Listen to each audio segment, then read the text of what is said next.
Greetings viewers, thanks for watching Bob's Ungentlemanly Guide to IELTS Writing Task 1 General Training. This is of course for those of you who are taking the IELTS General Training test as opposed to the academic one. Writing Task 1 just happens to be one of the two things in which the General Training test differs from the academic test, with the other one being the reading section of course. So without further ado, let's begin our discussion of IELTS Writing Task 1 General Training. As you probably know, Writing Task 1 in General Training requires you to write a letter. Well, you may think, how hard can that be, right? But the problem is, if you happen to be born after the 1990s or in the 21st century, there's a very good chance that you have never written a single letter in your entire life.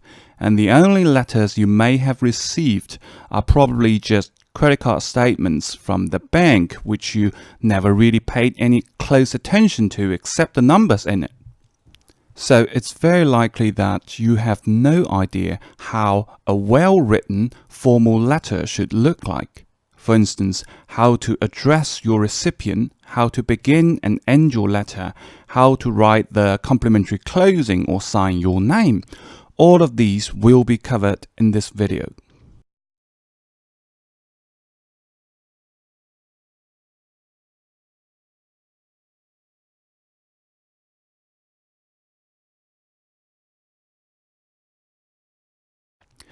But as usual, before we begin our discussion of how to draft a properly written letter, we'll take a look at what to expect during the test.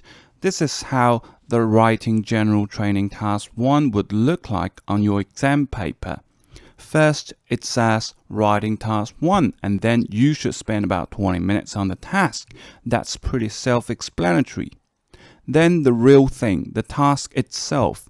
Here it says, you are working for a company, you need to take some time off work and want to ask your manager about this.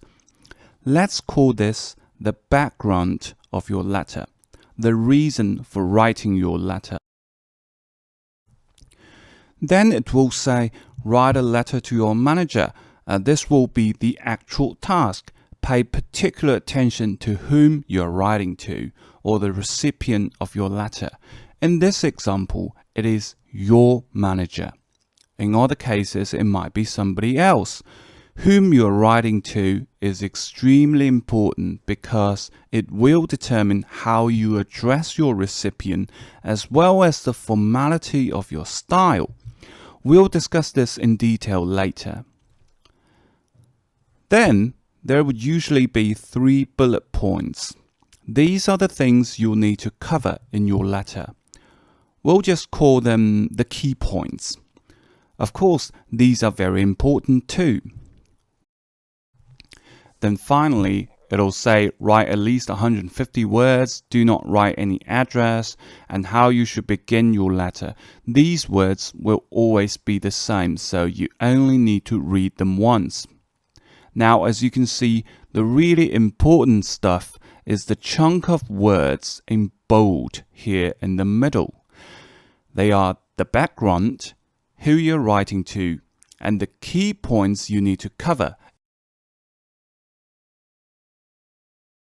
But before I show you how to write this letter, let's talk a little bit about what the Writing Task 1 in General Training test is about and what it is not about. In fact, I do this in all my videos, so if you've seen my other videos, you should be very familiar with this already. Just like the academic writing test or the speaking test, General Training Task 1 is all about your ability to use the English language correctly.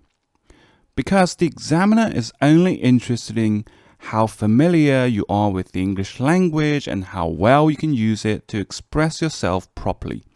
The questions you get in your speaking test or the tasks you get in your writing test are just the contexts for you to express yourself and for them to measure your language proficiency. And again, just like in your speaking or academic test, these things such as your educational level, your religious or ideological beliefs, your cognitive ability or your creativity, these do not matter. The examiners are only interested in your ability to use the English language, and that's mainly determined by how often you use the language, whether you have spent a significant amount of time in an English-speaking environment, or whether you have read extensively in English. These will directly influence how well you are able to speak fluently and how well you can write correctly. And the examiners aren't allowed to discriminate against you based on things like education, beliefs, or IQ. Now let's get to the meat of this video. How to write a properly written letter for your general training test. You should all know that a typical letter would probably look like something like this. You can't see exactly what's written here because that's not important.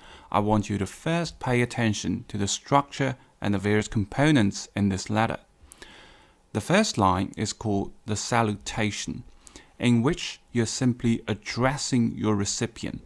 Normally, you would write dear followed by someone's last name, someone's surname, or dear sir or madam, depending on who you're writing to.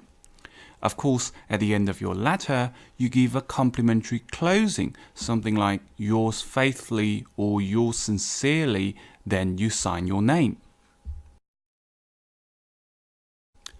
The chunk of words in the middle would be the body of your letter. I would suggest that in your IELTS general training test, the body of your letter should always consist of 5 paragraphs. In your first paragraph, which usually would have only one sentence, you should write the intent of the letter, or the reason why you are corresponding with, well, whoever you're writing to.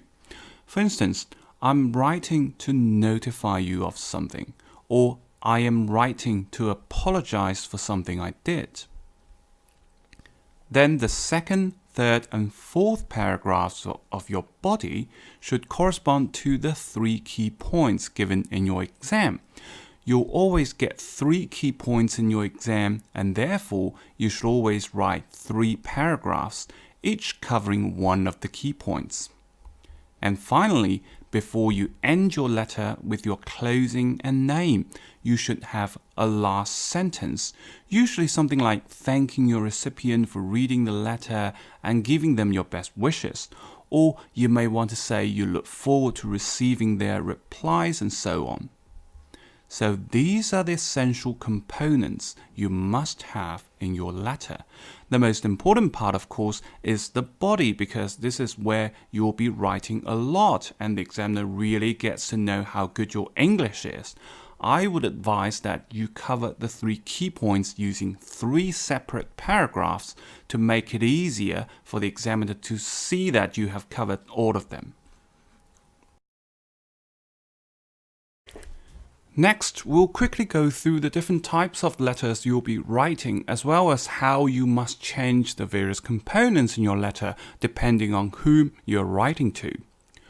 Broadly speaking, there are only 2 types of letter in IELTS. One is the informal letter and the other is the formal letter. Well, how do you know which is which? You need to pay particular attention to one sentence in your task, and that is this one. Write a letter to whoever it may be. For example, in this case, you are told to write a letter to an English-speaking friend, and that makes it an informal letter. Whenever you see the word friend in this sentence, just assume that you're writing an informal letter. However, if you do not see the word friend, always assume it's a formal letter. For instance, if we're going to look at our previous example again, do you see the word friend in the sentence that begins with write a letter to? No, it says write to your manager, not your friend. So we assume this is a formal letter. It doesn't matter if your manager is actually your friend or not. It doesn't even matter if you're sleeping with your manager, so long as it doesn't mention the word friend. You treat it as a formal letter. Of course, if you do see the word friend, you must treat it as an informal letter. Now let's summarize exactly how an informal letter should differ from a formal one. We already know that an informal letter is addressed to a friend, someone you already know. So in your salutation, you must address your friend as dear plus their first name. For instance, dear John or dear Mary, only write their first name, not the last name or full name. And of course, our complimentary closing will be less formal. It could be something like best wishes. And don't forget the comma.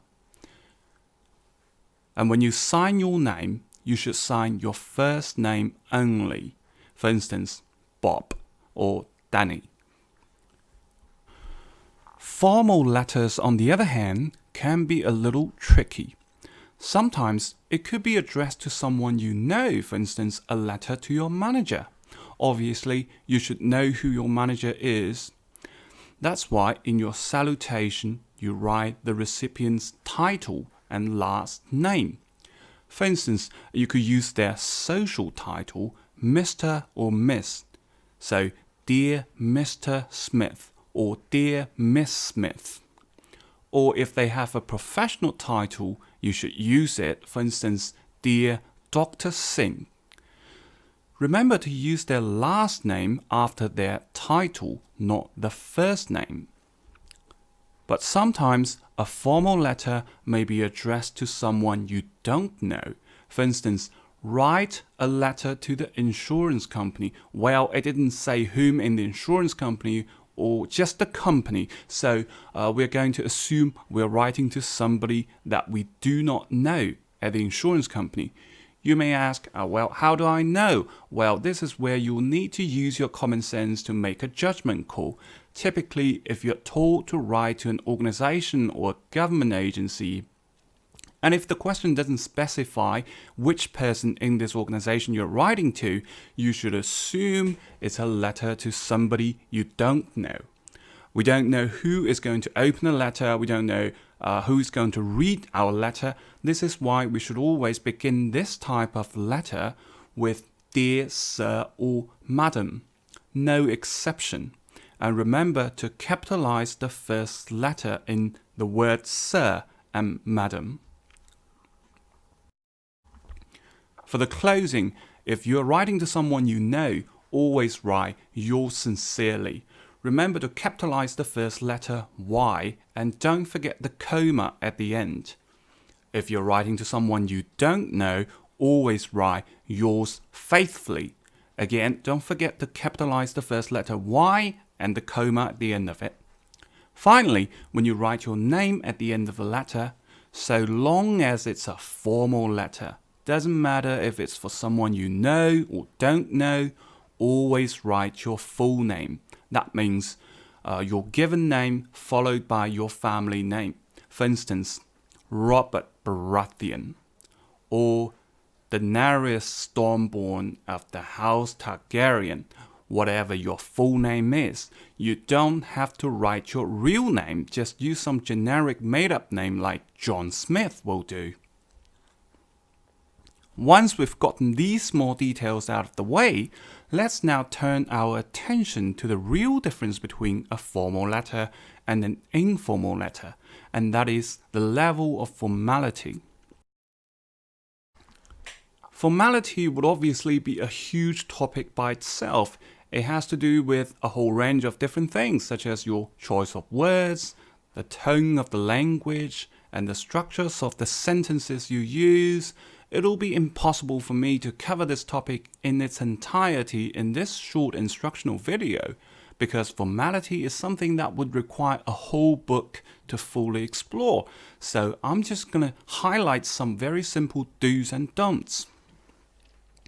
One thing that would immediately tell you that something is informal is the use of contractions, and that is the shortening of certain phrases such as I've, I can't, or his.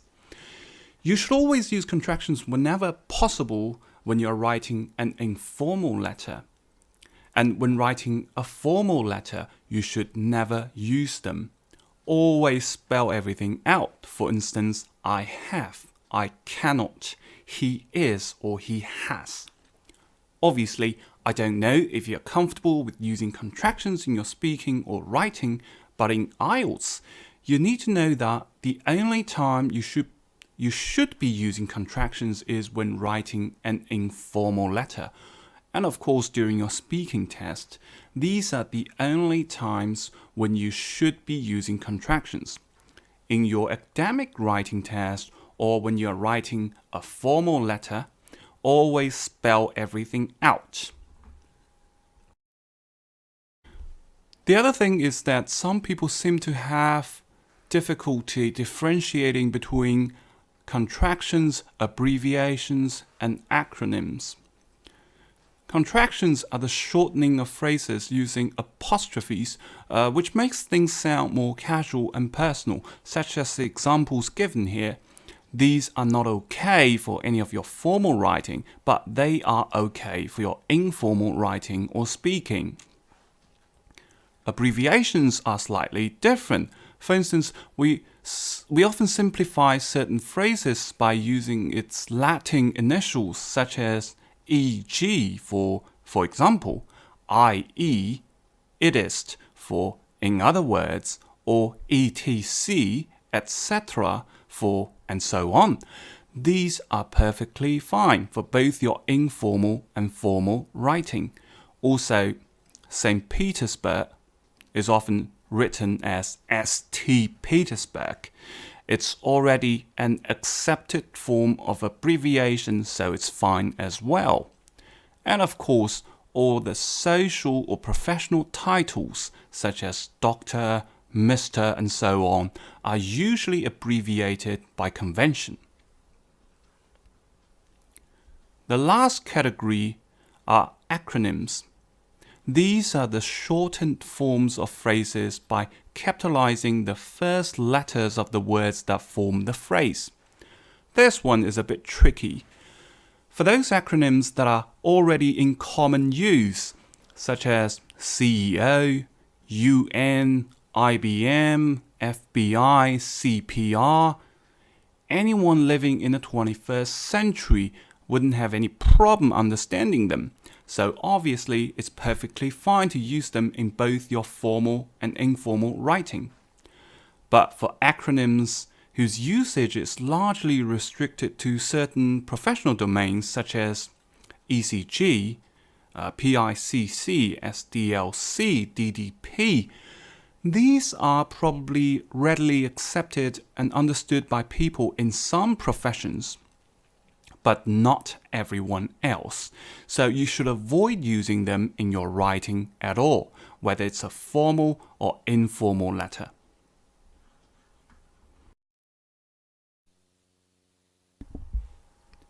Now let's use some examples to illustrate how to write different types of letters. Our first one is an informal letter. Here you have recently started working in a new company. Write a letter to a friend. In your letter, you need to cover the following 3 key points. Number 1, explain why you changed your job. Number 2, describe your new job. And number 3, tell him or her your other news. Of course, like I said earlier, we'll cover each of these 3 points using one separate paragraph. Since this is a letter to a friend, we know it's an informal one, so we'll be using contractions. And our overall tone and choice of words will be less formal. It would sound like you're having a conversation with a friend. So I'll begin the letter by writing, Dear John. Notice that since it's an informal letter, I'm only using my friend's first name, not his full name. Also, I'm not using any social or professional title like Mr. or Doctor. Then my first sentence shall state the intent of this letter. So I'm going to write, I'm writing to let you know that I found a new job. Well, this is the main reason I'm writing to this person, right? After that, I'll cover the first key point using one paragraph.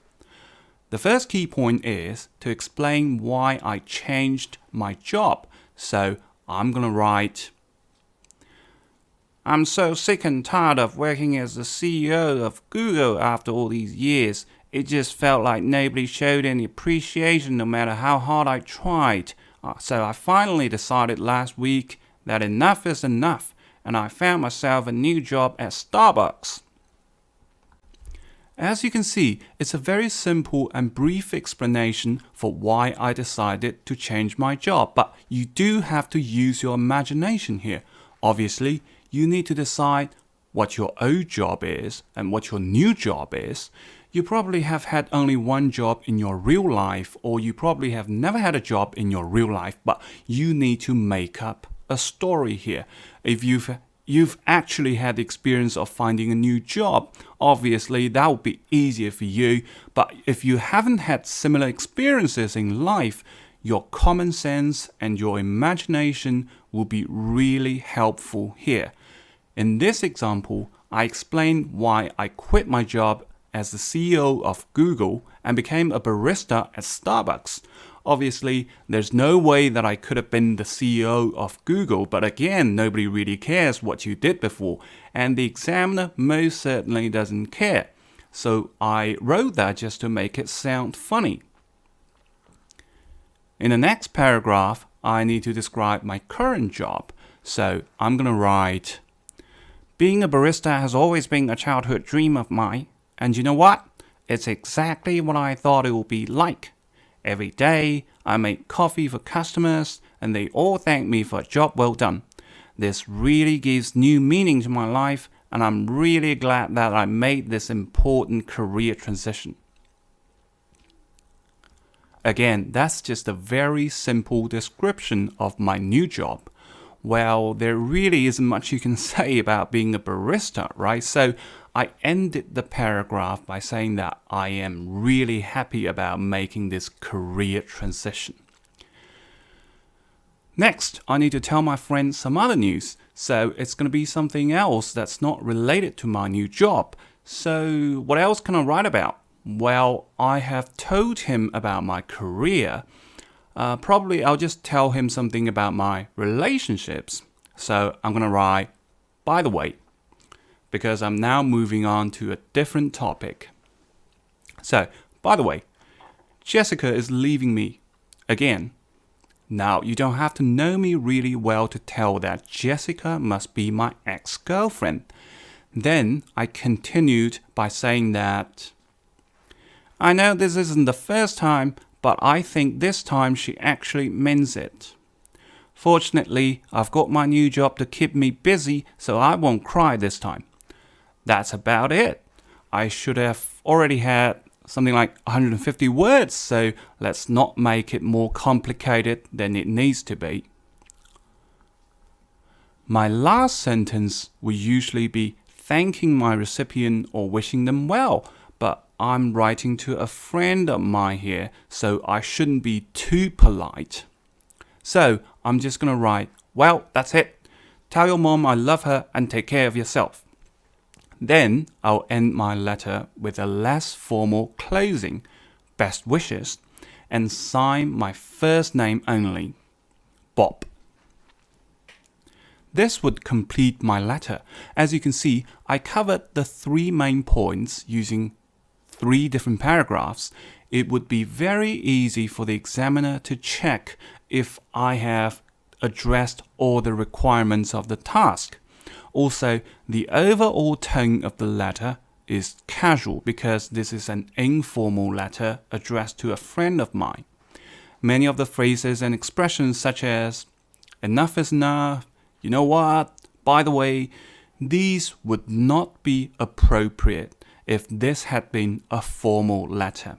And of course, I would have avoided using any contraction if this was a formal letter. Now let's consider an example of a formal letter to someone I know.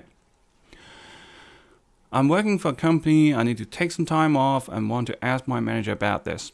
Write a letter to your manager. in your letter explain why, give details of the amount of time you need, and suggest how your work could be covered while you're away.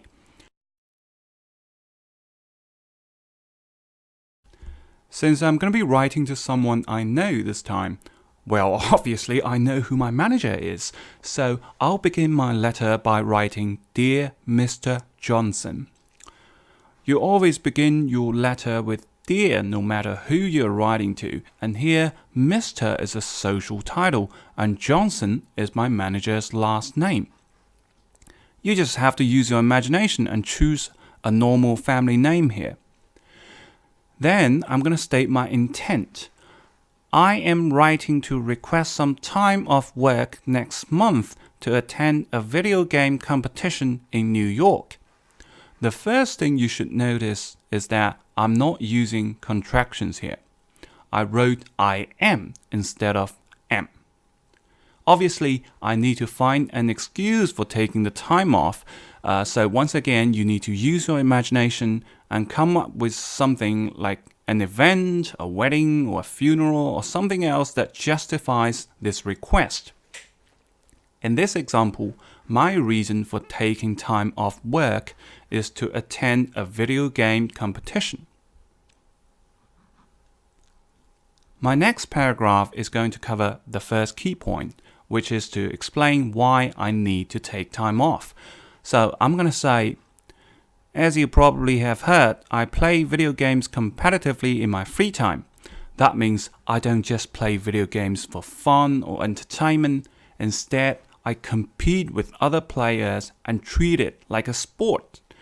Obviously, I'll need to give some details about the event itself, so I'm just going to say, the upcoming video game competition in New York is the largest of its kind in recent decades, and it is really a once-in-a-lifetime opportunity for me to prove myself to the gaming community. This shows that the event is really important to me. After that, I'm going to cover my second key point, which is to give details of the amount of time I need. That basically means I'll need to inform my manager how many days I need in total and then break it down for him to justify my request. So I'll say, I would require a total of 10 days of work, and that is from the 2nd of July to the 12th of July. 2 days will be spent on traveling to and back from New York, and 8 days for participating in the competition. Then our last key point, which is to suggest how my work should be covered. That usually means who would be covering for you and to assure your manager that your absence wouldn't cause any problem.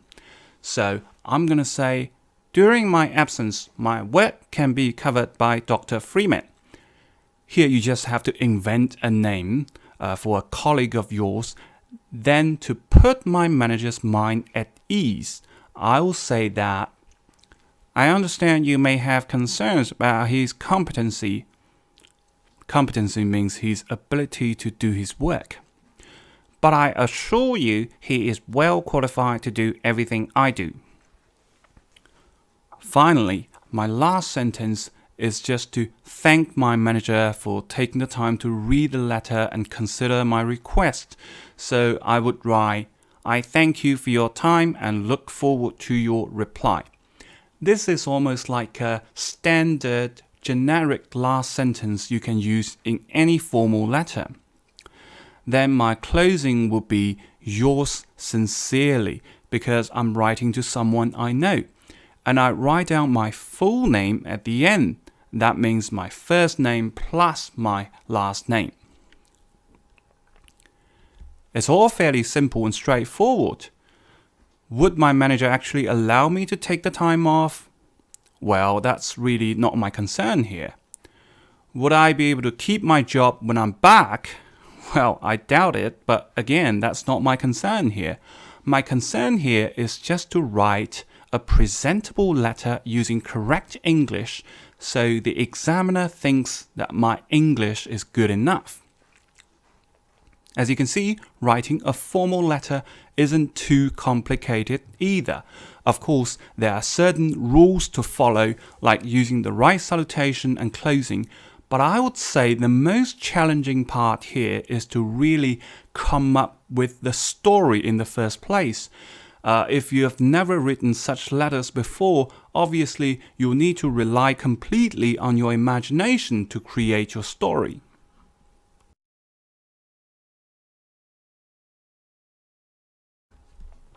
Now, let's consider a letter to someone you don't know.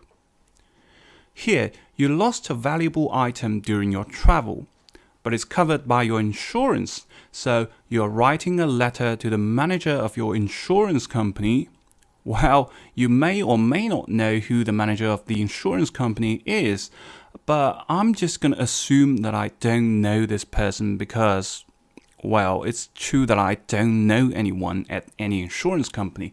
So in this letter, I'm going to need to cover these three things. Describe the item I lost, explain how I lost it, and tell the insurance company what to do. Okay, that's fairly straightforward, but obviously you will first need your imagination. Use your imagination to create the story, well, if you haven't had similar experiences before.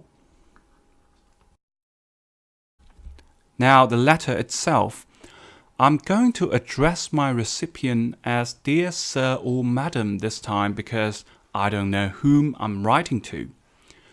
Next, because I don't know whom I'm writing to, then chances are they probably have no idea who I am. So I will identify myself by telling them that I'm a customer. So I'll write, this is John Smith and I am covered by your travel insurance. Then I'll state my intent by saying, I am writing to find out how to proceed with my claim on an item I lost during my travel recently. The reason I'm writing this letter is because I want to make a claim on this lost item. After that, I'm going to go into my three key points. The first one is to describe the item. Here, you'll just have to decide on what item you feel comfortable describing. If you are comfortable talking about your phone, then you can choose to describe your phone. If you are comfortable talking about your necklace, you can choose to describe your necklace. I'm just gonna talk about my watch.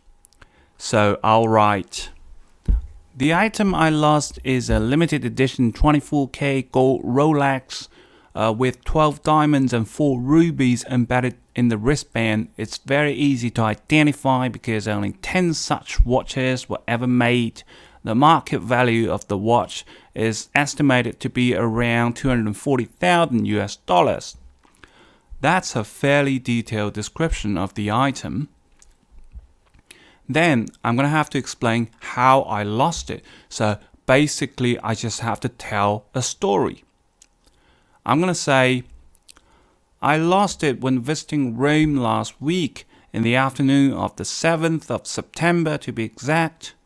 I was at a cafe near St. Peter's Square with Angela, a fine young lady I had just met in Rome who offered to show me around. We talked about all the amazing historical buildings in Rome, and when we finished our drinks, I noticed that my watch was nowhere to be found. We asked it around and even notified the police, but no one was able to help us recover it. Finally, my last key point is to tell them what to do. When you are asking someone to do something for you, the polite way to say it is by using this phrase, I would really appreciate if you could, followed by the action you want them to take. Here, obviously, I just want to make a claim on the item I lost, so I want to find out whom to talk to and what documents to submit.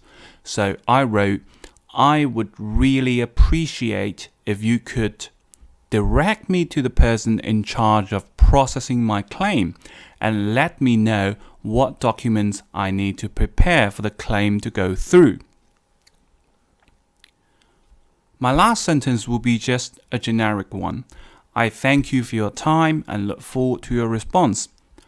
And my closing should be yours faithfully because I'm writing to someone I don't know.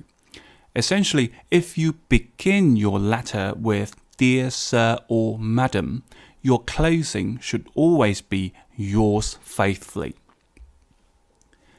Then I sign my full name, John Smith. Again, as you can see, the real challenge is not learning how to write a letter. You can learn the letter format in less than an hour, but the real challenge is coming up with a story using your imagination and tell your story using correct English. Let's just go through the format of the letter again, all the essential components you need to have in your letter. You begin with the salutation. You need to choose your salutation based on whom you're writing to, whether it's a formal or informal letter, and whether you know the person you're writing to or not. Then you state the intent of your letter using one sentence. Afterwards, you use one paragraph for each of the key points given in a question. Your last sentence is usually a generic expression, such as thanking your recipient. Finally, you write your closing and sign your name. The structure is very simple. You just need to remember to use the right salutation, the right closing, and remember when you sign with your first name only and when to sign your full name. There's really not much I can tell you about the 3 key points in the middle because they vary from test to test and are highly context specific. For instance, there's really nothing in common if you examine the 3 examples we've just discussed in terms of the 3 key points we've written for each of them.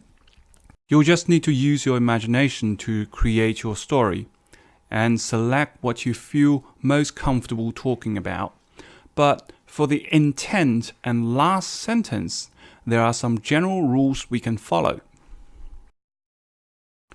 For the intent, I would suggest that you always begin this sentence with the phrase, I am writing to.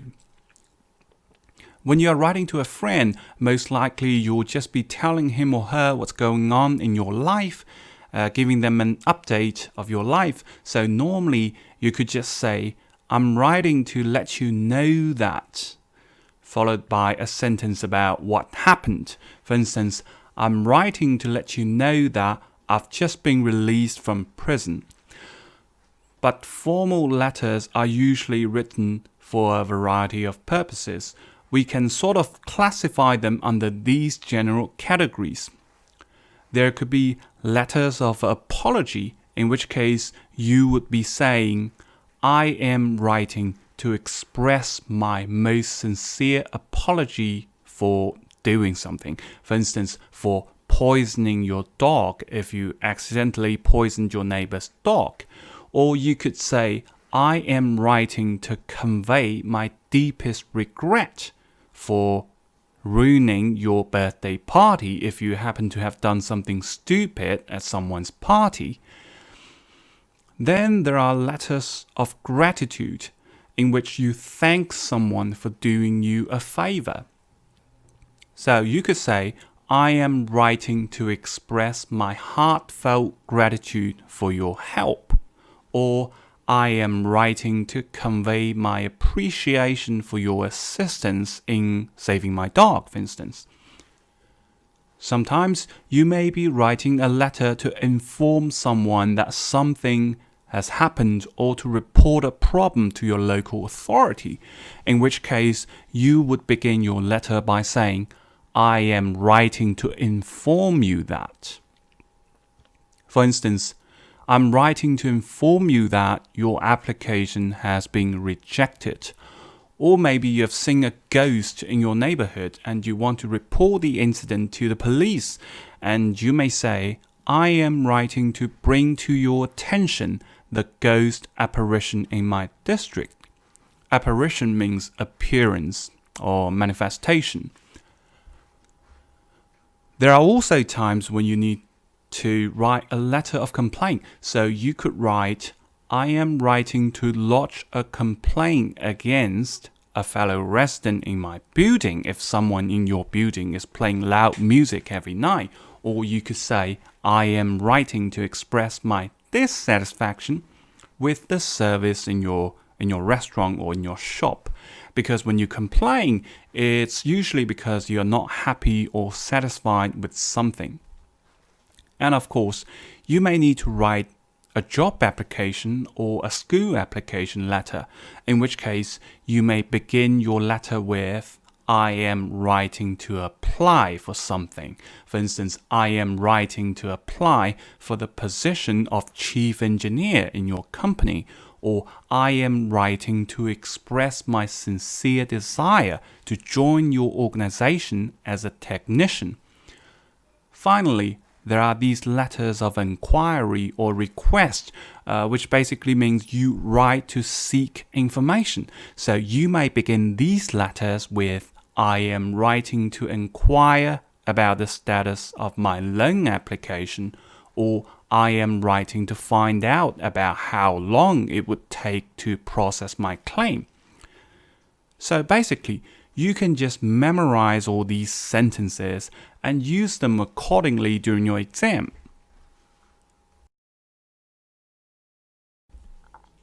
Then let's talk a little bit about your last sentence as well. If you're writing to a friend, it's very simple. You could always say something like, take care and give my best regards to your mom, to your dad, or to your parents in a very casual way. But in a formal letter, I've already told you that oftentimes you could just end it with a generic last sentence. I thank you for your time and look forward to hearing from you. Or if your letter is a little too short, you can stretch it by writing something like, I greatly appreciate the time you have taken to read this letter.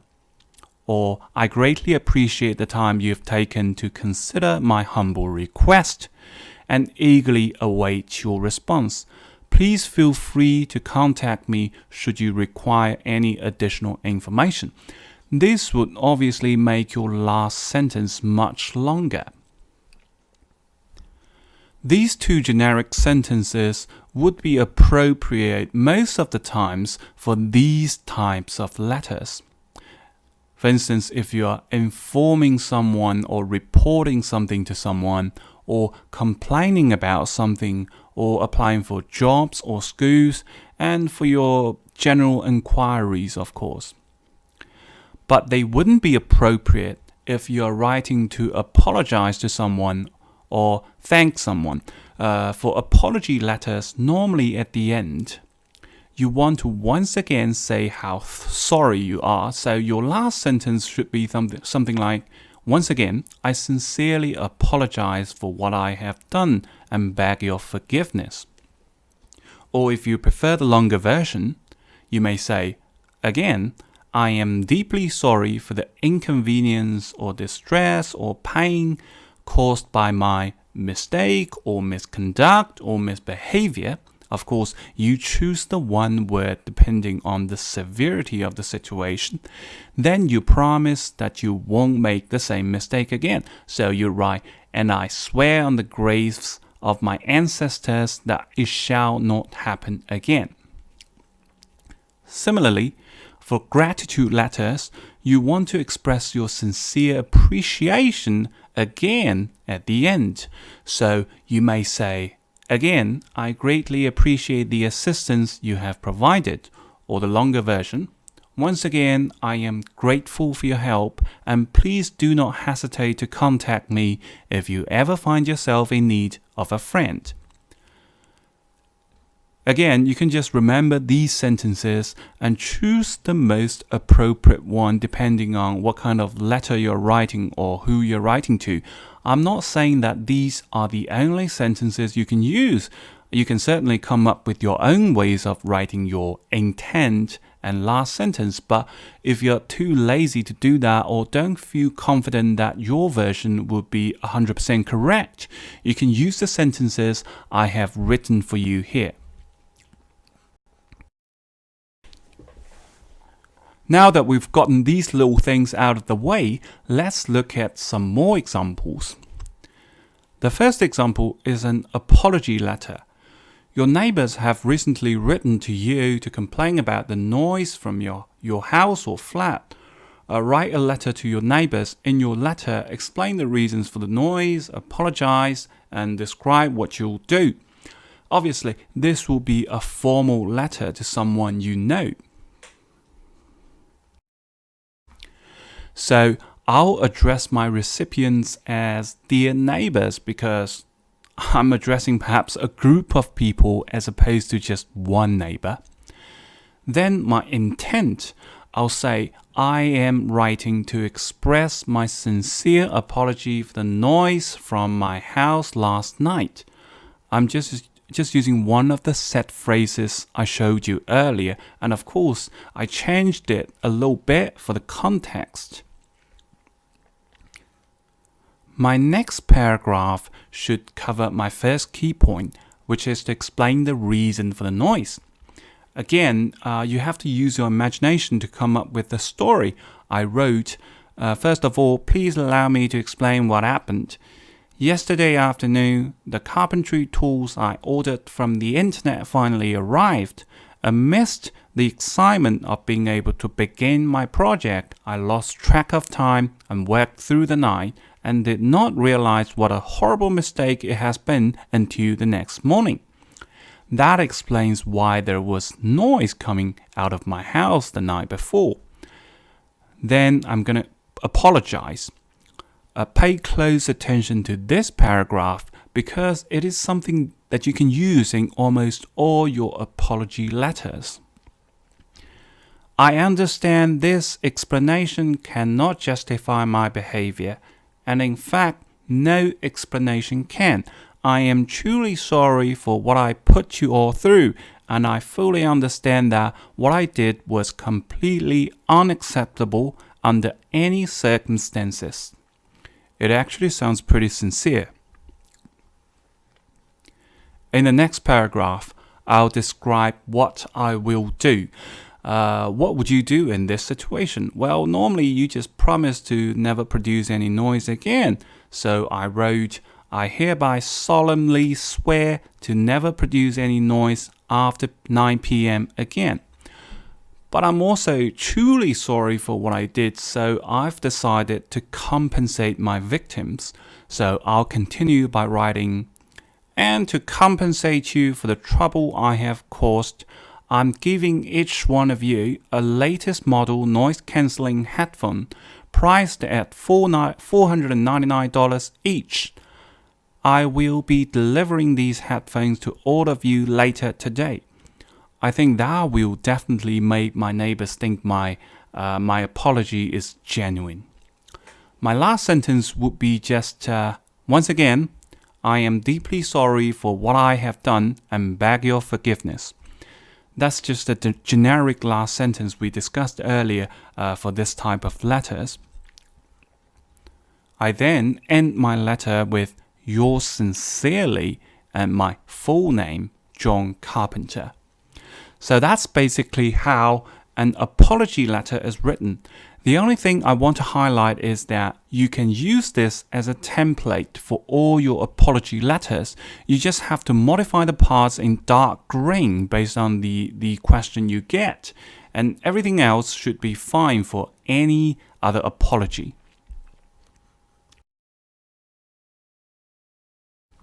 Our next example. You're going to another country to study. You would like to do a part-time job while you are there, so you ask a friend who lives there for help. Write a letter to this friend of yours, and so this is a letter to a friend. In your letter, give details of your study plans, explain why you want to get a part-time job, and suggest how this friend could help you. So obviously, this is an informal letter to a friend asking for help. So I'll write, Dear Pedro. I need to invent a name for my friend, obviously, just the first name.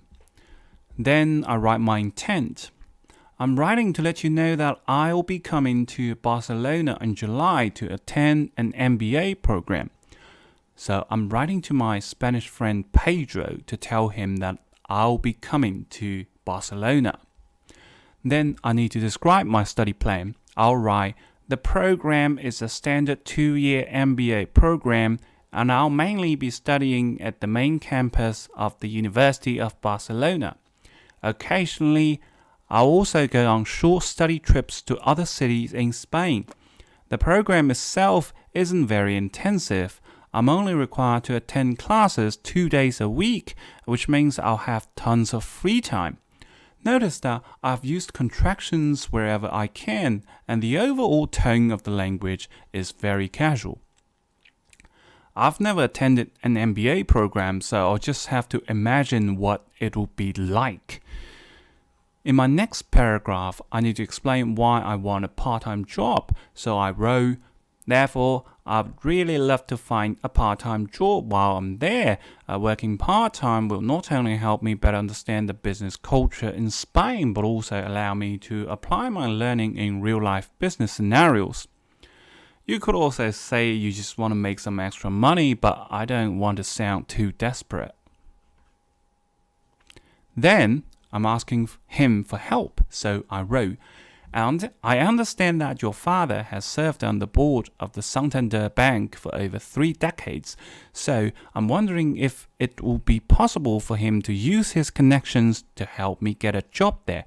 So it appears that our friend Pedro isn't just some average Spaniard, but the son of a rich dude. Something I'll definitely use to my advantage. I may also give some details about the type of jobs I'm looking for. So I'll say, I'm considering mainly senior management or executive advisory positions, as these will be most relevant to my study. I would really appreciate if you could talk to your dad about this.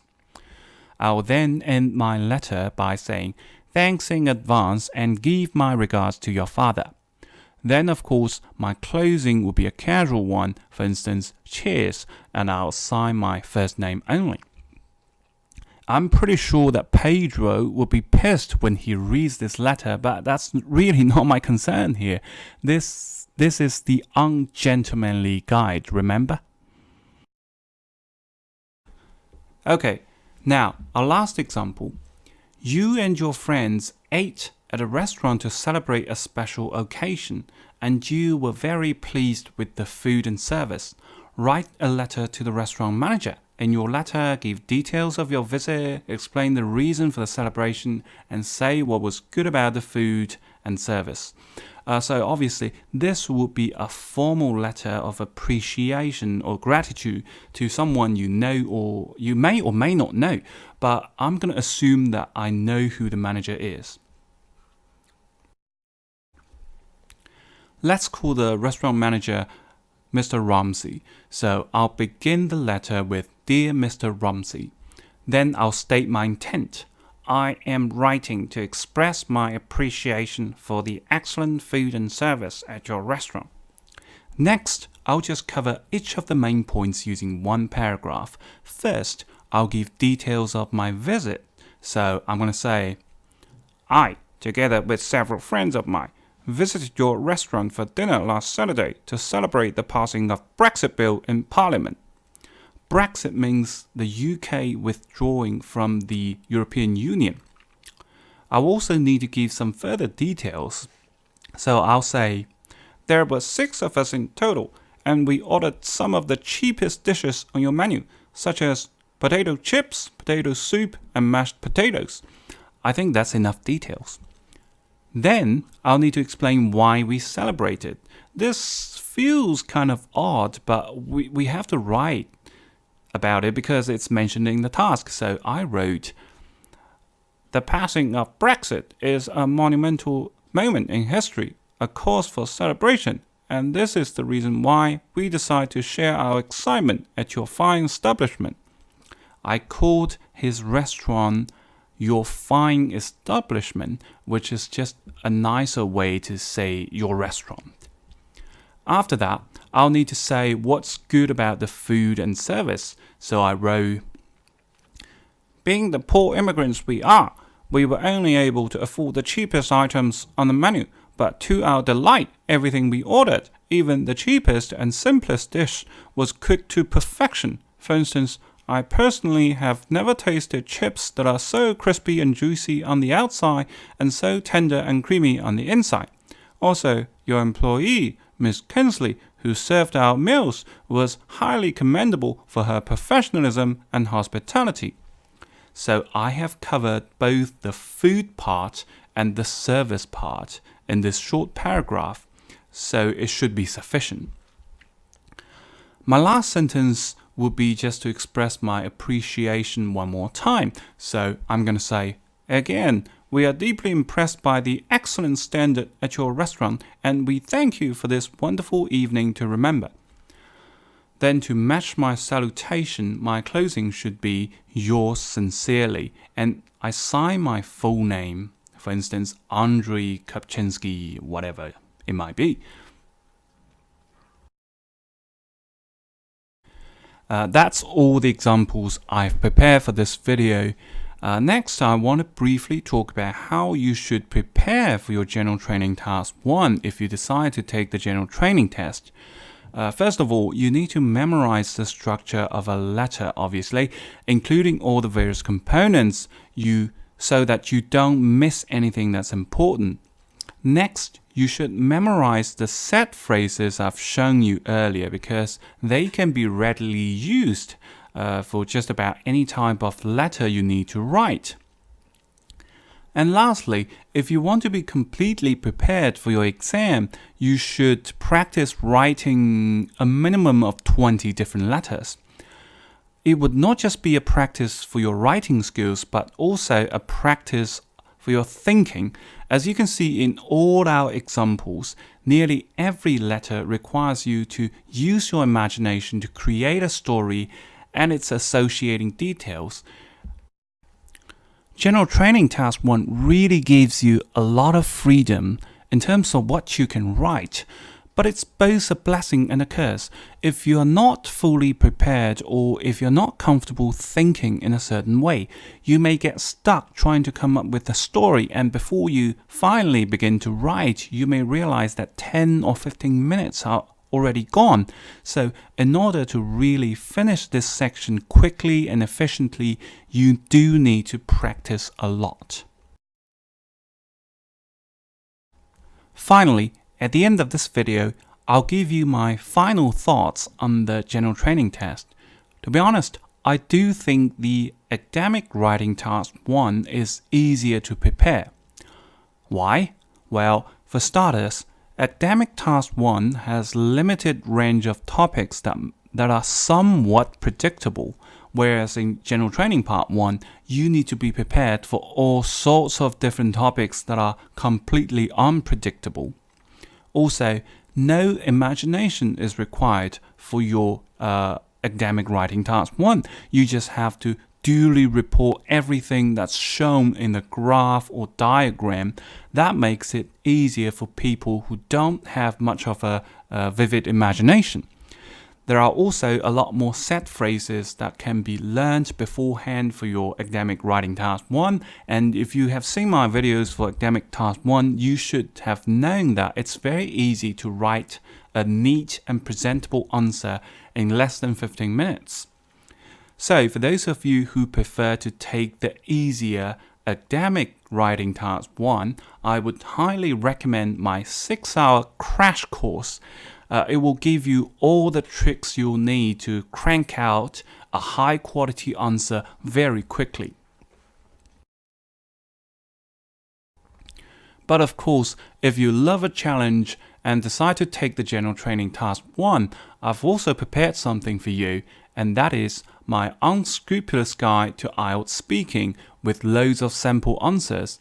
As we can see from the examples, the main challenge in writing a letter is not so much about memorizing the structure or set phrases.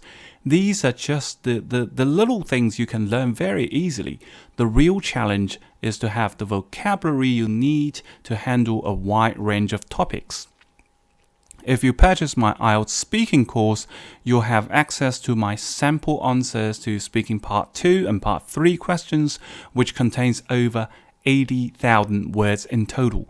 These answers cover diverse range of topics and are very easy and fun to read, so they'll really help you boost your vocabulary very quickly and efficiently. With all that said, we've come to the end of this video. I hope you enjoyed it, and please share it with your friends if you find it useful. Once again, thanks for watching. Bye bye.